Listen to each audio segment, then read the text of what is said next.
Good morning! Ang ganda ng ating morning sun. 8 o'clock and then mahangin guys. Kaya okay lang tumambay dito. Hindi gaano mainit pero alam niyo yung may cool air pa. So this past few months, mula July, August, September, October. So 4 months na akong bili ng Gymnos. Parang na-overwhelmed ako guys. Ito namang mga LB. Okay yan for me. Pero some Gymnos ay napag-isip ako, bakit ko ba binili to?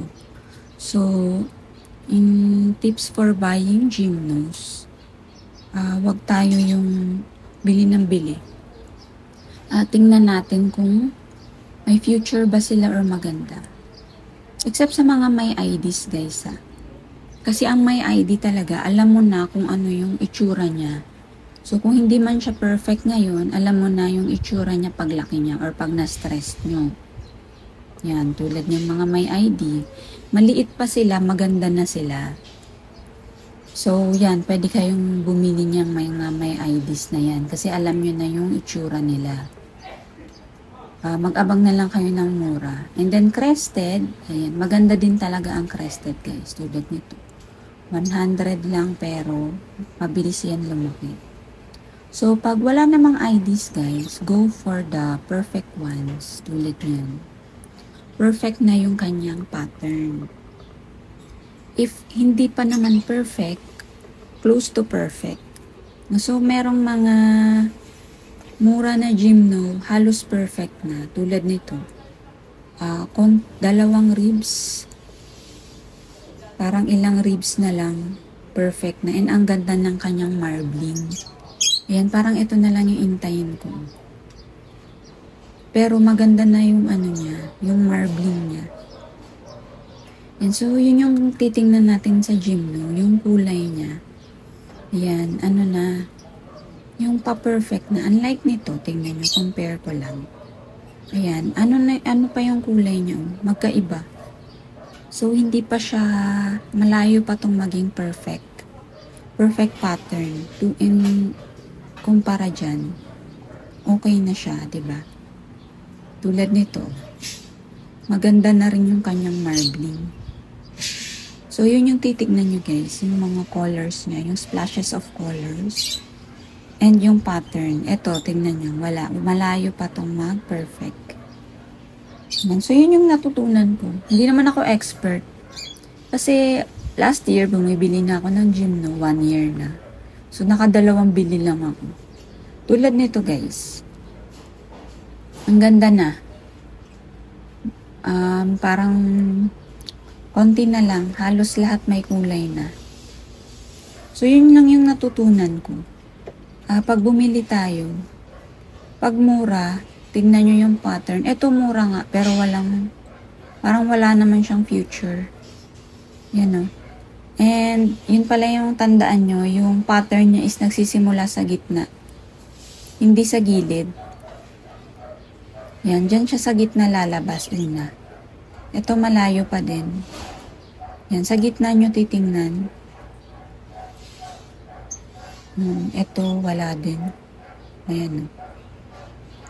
Yan, so wala pa.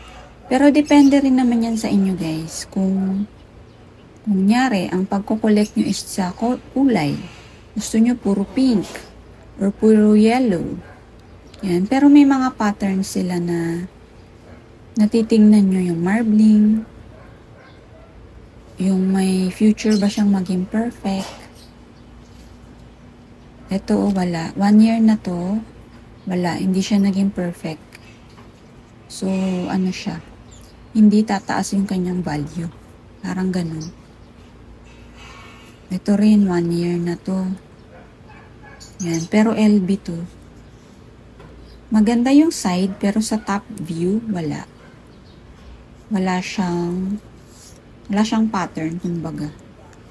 So, na-overwhelmed talaga ako sa Gymnos. Ito rin. Ayan, wala. Yan. I think ipapamigay ko, except sa mga green. Yan kasi yung masipag mag-flower, yung mas madaming green. Eto, malayo pa din itong maging perfect. So, isa siyang LB.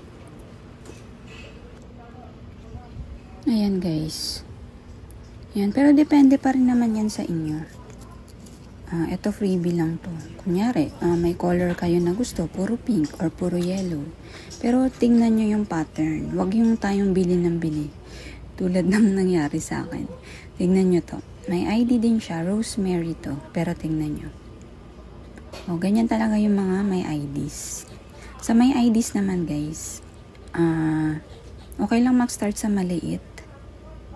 Pero kung may budget naman kayo, pwede sa malaki. Ako maliliit. Kasi yun yung mura. And may satisfaction sa akin pag napalaki ko sila. So dito, tulad nito, yan, wala. Hindi yan. Malayo. So yung mga wala gaanong, malayo sa perfect na variegation is iaano ko na lang sa Pasko. Sa mga tito-tita, ito malayo din. Ayan. Naparami kasi talaga yung bili ko sa totoo lang. May maliliit, may malalaki. Ito, ayan. Alam ko na yung mga gusto ko. Ayan o. Ang ganda din ng kanyang marbling. Sa T-lines naman guys, ito. Ikikip ko sila. Ewan ko. Gusto ko yung mga T-lines eh. Ayan. Kakaiba kasi yung ano nila. Nakagandahan ako sa itsura nila. Ito pala guys yung LB. Fluffy. Yan. So anuhin nyo lang yung mga gusto nyo. Tignan nyo tong malaking binili ko. Medyo mahal bili ko dito. Tignan nyo. Ang laki niya pero ayan. Hindi pa rin siya perfect pattern. Diba? Yan. So, kung titignan nyo, ilan pa? Dalawa na lang. Kasi nag-start na guys yung, eto, nag-start na diba? So, yung top yung titignan nyo. Diyan sila mag-uumpisa. So, yung dalawa is wala pa. Pero sobrang laki na niya, diba? Pero hindi pa rin siya perfect. Yun. So, ganun. Yung makikita nyo, kahit maliit pa, close to perfect na. Konting ano na lang yung hintay nyo. And mura pa. Diba? Ito pa yung isang malaki ko.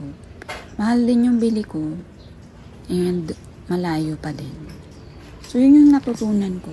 Na-overwhelmed lang ako sa sobrang pagmine ng ilang buwan. Pero ito okay lang kasi I like yellow. Yan. So, yun lang yung tips ko. Okay lang meron kayong konting gymno. But, ang pattern naman is very nice. Okay lang na konti pero maganda kaysa sa sobrang dami tapos wala naman perfect pattern. So, ganun yung ano sa pagko-collect ng gymno. Ito guys, parang gusto ko sila ganyan no, square pot. Mas ano sa space compare sa mga bilog, di ba?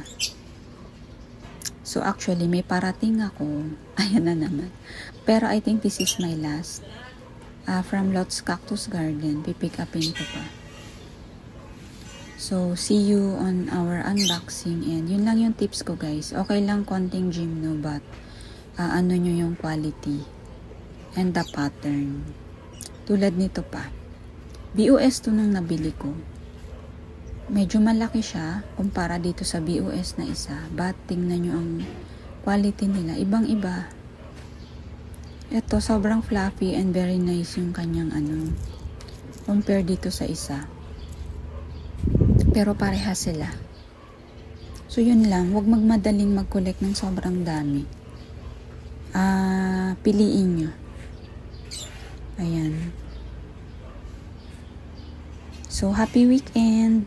And see you again. Ingat kayo palagi.